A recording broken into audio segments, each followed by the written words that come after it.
In the Middle Ages, survival hinged on simmering bones into nutrient-rich broths, collagen, gelatin, minerals, and amino acids in every bowl. Today, most protein is stripped to isolated, flavorless calories. How did a medieval superfood become an empty modern staple, and what have we lost in the process? The answer begins with a forgotten tradition that once made the difference between life and death. Long before the word superfood existed, cooks across medieval Europe and Asia were already practicing a kind of kitchen science. In the 14th century, recipes like those in the form of curry, compiled by King Richard II's master cooks, called for simmering bones not just for flavor, but to unlock the hidden strength inside. Bones, joints, and scraps went into iron cauldrons or clay pots, sometimes with a splash of vinegar or verjuice. This was not guesswork. Acid helped break down the dense collagen and minerals trapped in bone, releasing gelatin, calcium, magnesium, and phosphorus into the broth. Over hours, sometimes days, the simmering transformed brittle leftovers into a silky golden liquid that sat firm as jelly when cool, proof of its collagen-rich content. The process itself was ingenious. In Bronze Age Ireland, cooks used hot stones to keep water just below boiling, cycling new stones in and out to maintain a steady, gentle heat. This method, known as phylactae fia, extracted nutrients without scorching, a principle that carried through centuries. Medieval peasants and monks adapted these techniques, using the embers of a dying fire to keep pots bubbling all night. In monasteries, broth was medicine as much as food, prepared for the sick and weak. Medical texts and household account rolls from England to China recorded the steps: bones cracked to expose marrow, herbs for flavor, and always some acid to maximize extraction. Li Shixian, a 16th century Chinese physician, described adding vinegar to bone broths, noting how it drew out calcium and made the soup milky and nourishing. His method echoed across continents. European kitchens, too, relied on acidification, sometimes with wine, sometimes with sour fruits, to double the minerals and amino acids released. Archaeological studies of medieval pots show traces of marrow and fat, evidence of these slow, deliberate extractions. This was no accident of poverty. It was a deliberate strategy, honed over generations, to turn the least edible parts of an animal into the most restorative food possible. The result was a broth dense with gelatin, minerals, and amino acids, nutrients that worked together to heal, strengthen, and sustain. Each bowl carried the wisdom of cooks who understood long before modern science how to coax life from bones. In the rhythm of medieval life, bone broth was more than a recipe. It was a daily pulse that shaped the household. At dawn, the first task was often to gather bones left from the last meal, along with vegetable trimmings, a handful of leeks, onions or cabbage, and whatever grains were on hand, barley or oats for thickening. Into the cauldron they went, covered with water, and set to simmer on the edge of the hearth. The fire rarely went out. It was tended through the day and into the night, keeping the pot just below a boil, coaxing out nutrients with patient heat. This was not a feast day ritual, but a steady, sustaining practice. In peasant cottages, the aroma of bubbling broth mingled with the scent of earth and wood smoke. The pot was communal, feeding all ages. Children dipped bread into the savory liquid. Elders sipped it for strength. Grains and root vegetables stretched the broth, making it more filling and giving it the porridge-like texture known as pottage. Even when meat was scarce, bones gave up their hidden stores, collagen melting into gelatin, marrow releasing calories and minerals, the broth turning golden and glossy as the hours passed. Ethnographers tracing food traditions from West Africa to the Scottish Highlands find echoes of this rhythm. A pot always on, grains and scraps added as needed, each serving slightly different but always nourishing. In medieval England, household accounts record the daily use of oats and barley as thickeners, and the expectation that broth would be ready at nearly every meal. Recipes from the fourme of curry show cabbages and leeks simmered in goad broth, while Italian and French texts describe refilling pots with water for second or third boilings, squeezing every last nutrient from humble bones. The day revolved around this pot. It was a source of warmth in winter, a way to stretch food through lean times, and a gentle medicine for the sick. Hospitals and monasteries relied on broth for patients who could not manage solid food, but so did mothers for children and laborers for stamina. The process was sustainable. Bones that might otherwise be thrown away became the foundation of survival. Every spoonful was dense with minerals, gelatin, and amino acids, far more than modern broths or protein powders can deliver. In this quiet continuity, bone broth became woven into the fabric of daily life, a humble but essential superfood that connected generations through nourishment and care. Rain fell across Europe for months on end, drowning fields and rotting grain in the spring of 1315. By autumn, the stores were empty. In villages from Flanders to Yorkshire, hunger pressed in on every household.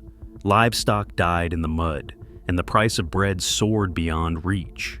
During these years, survival meant finding calories and warmth wherever they could be coaxed. When meat vanished and dairy dried up, families turned to the bones left behind. In the leanest times, the bone pot rarely left the fire. Bones scavenged from slaughter, or even from refuse heaps, went back into the cauldron for a second or third boiling. Each round pulled a little more fat, a few more minerals, a thin shimmer of gelatin. The broth that resulted was thin, sometimes cloudy, but it offered something precious, energy that could be sopped up with bread, and warmth that lingered in the belly. Chronicles from the famine years tell of people boiling whatever they could find: roots, leaves, bark. But bones held a special place. They were a last reserve, a way to stretch a meal when nothing else remained. A layer of fat floating on the broth could be skimmed and saved for later, providing dense calories in a world gone cold. The heat from a communal pot was as important as the food itself, offering a place to gather and a reprieve from the damp. While records from the Great Famine rarely mention bone broth by name, the practice of repeated bone boiling is woven into the fabric of survival. In these desperate years, broth was not just a comfort, it was a lifeline, carrying the hope of another day. Within the stone walls of medieval hospitals and monasteries, bone broth was more than a household staple. It was a cornerstone of organized care. At St. Bartholomew's Hospital in London, records from the 14th centuries detail daily rations of broth served to patients who could not keep down solid food. Infirmarians, monks trained in basic medicine, prepared vast cauldrons at dawn, simmering bones with herbs and a splash of vinegar to draw out minerals and gelatin. Their methods followed established routines: bones cracked open for marrow, pots kept just below boiling, and the resulting broth portioned carefully for the weakest bodies. Healer manuscripts, often penned by women in noble or urban households, echo this approach. Remedies for joint pain, stomach ailments, and fevers called for broths simmered with leeks, parsley, or barley, sometimes enriched with the fat skimmed from the top. The gentle, easily digested liquid soothed inflamed guts and aching joints, an observation repeated in both monastic and lay writings. Hospital kitchens ran almost continuously, their fires banked to maintain a steady heat. Broth was prescribed for broken bones, wasting illnesses, and recovery after childbirth. The gelatin and glucosamine released from long-simmered joints provided the raw materials for tissue repair, while dissolved minerals supported fragile bodies. Ethnographic parallels from West Africa and China reinforce this tradition. Light, clear broths reserved for the sick or postpartum, prized for their ability to restore strength without taxing digestion. In these settings, broth's value was recognized not just as food, but as medicine. The institutional reliance on bone broth, documented in rolls, remedy books, and hospital accounts, underscored its unique role in healing, long before industrial substitutes would redefine what nourishment meant. In the mid-19th century, a new promise of nourishment arrived not from the hearth, but from the laboratory. Justus von Liebig, a German chemist, believed he could capture the essence of meat in a concentrated form. His invention, Liebig's extract of meat, was promoted as a miracle of modern science, a portable, shelf-stable solution that delivered the strength of beef without the bulk. Newspapers and trade journals celebrated its efficiency. No more simmering bones for hours. No more tending fires through the night.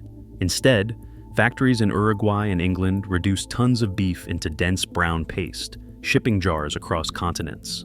By 1875, The meat extract industry was exporting 10,000 tons annually, feeding armies, hospitals, and city households.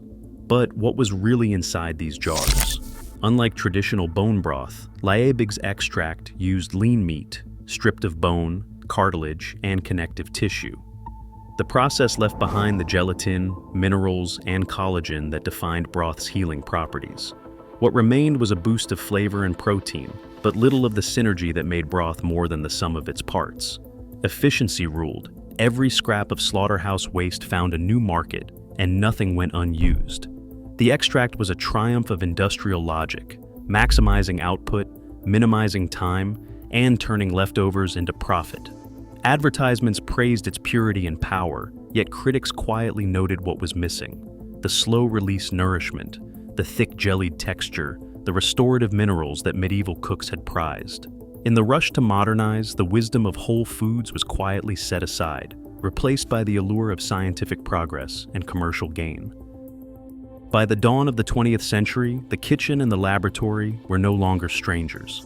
Auguste Escoffier, the French chef whose 1903 cookbook became a culinary Bible, insisted that true flavor and nourishment required hours of simmering bones. His fons brune and consommes were echoes of medieval broth pots. Yet, as Escoffier codified the old ways for grand hotels, a different current was moving through public policy and the American home. In Washington, dietary advice began to shift.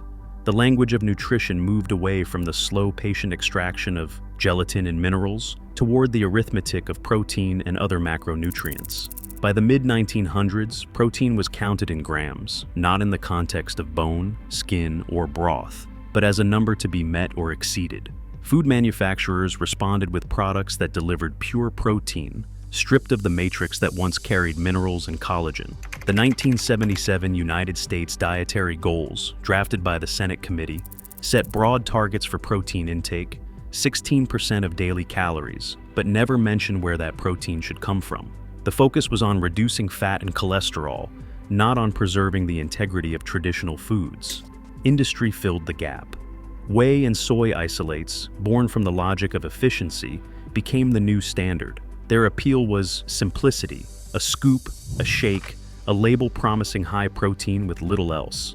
Escoffier's long-simmered broths faded from the mainstream, replaced by the convenience of isolates and the authority of policy. The definition of protein narrowed to a single metric: grams per serving, leaving behind the complexity and synergy of whole foods. What was once a practice of extraction and transformation became an exercise in counting, locking in a new norm for nourishment. A bowl of medieval bone broth and a scoop of modern protein isolate may both promise nourishment, but their contents tell a different story. Traditional bone broths, simmered for hours with bones, marrow, and a splash of vinegar, delivered more than just calories. Each serving contained a unique matrix: gelatin formed from broken-down collagen, amino acids like glycine and proline, and a spectrum of minerals, calcium, magnesium, phosphorus, dissolved into the liquid. Measurements from replicated medieval broths show variable protein, often around 9 grams per cup, but with a distinctive amino acid profile rich in glycine and hydroxyproline, supporting joint repair and gut health. In contrast, modern isolates focus on quantity. A single scoop can deliver 20 grams of protein, but almost none of the collagen-specific amino acids or minerals found in broth. The amino acid profile is weighted toward leucine and the branched chain group, prized for muscle growth, but missing the elements that support connective tissue and digestion. Minerals are negligible, and the complex structure of gelatin is lost in the process of purification. The difference goes beyond numbers. Studies have shown that bone broth, even in small amounts, can reduce immune cell migration, which is a key marker of inflammation, during respiratory infections. In one laboratory study, chicken broth cut neutrophil chemotaxis, the movement of white blood cells, by nearly half compared to control solutions. Modern isolates, stripped of this matrix, offer protein but little else. The science points to a measurable loss. The more isolated the protein, the more it resembles empty calories, missing the synergy that once turned scraps into true nourishment. Scientists are now turning their attention back to the simmering pots of the past, searching for answers that modern nutrition has yet to provide. The next frontier is a kind of experiment medieval cooks could never have imagined, a tracer-labeled randomized controlled trial. In this study, design researchers would add stable isotope labeled glycine or hydroxyproline to bone broth and to protein isolates, then track their absorption and use in the body. The goal is to measure in real time how these ancient nutrients move from a bowl of broth into human tissues, revealing whether the synergy of gelatin, minerals, and amino acids offers benefits that isolated protein powders simply cannot match. This kind of research is not just theoretical. Market data shows the bone broth industry has exploded in the last decade, with global sales projected to surpass $3 billion by 2027. Wellness clinics and nutritionists are calling for new studies that compare the effects of broth, collagen supplements, and isolates on gut health, joint repair, and inflammation. Clinical trials could finally answer whether the humble bone pot delivers measurable healing, or if its reputation rests on centuries of tradition and anecdote. At the same time, bioarchaeologists are using advanced proteomics to analyze residues in medieval cooking pots, uncovering the exact proteins and minerals left behind. These findings could be paired with modern tracer studies, closing the loop between ancient practice and contemporary science. The challenge now is not just to recreate the flavors of the past, but to prove or disprove what generations once took for granted. If the results show that bone broth's unique matrix truly supports recovery and resilience, it could reshape how food is valued in medicine and daily life. The revival of bone broth is not nostalgia. It is a call for science to catch up with tradition and for nutrition to become whole again. Modern nutrition often measures health in grams and macronutrients, while the essentials, collagen, minerals, and amino acids are stripped away in factory processing. As chronic gut issues and joint pain surge, the old wisdom of whole foods grows urgent. Our bodies still recognize what industry forgot. Nourishment is synergy, not isolation. The real superfood is not new. It is what we have left behind. Share your thoughts below.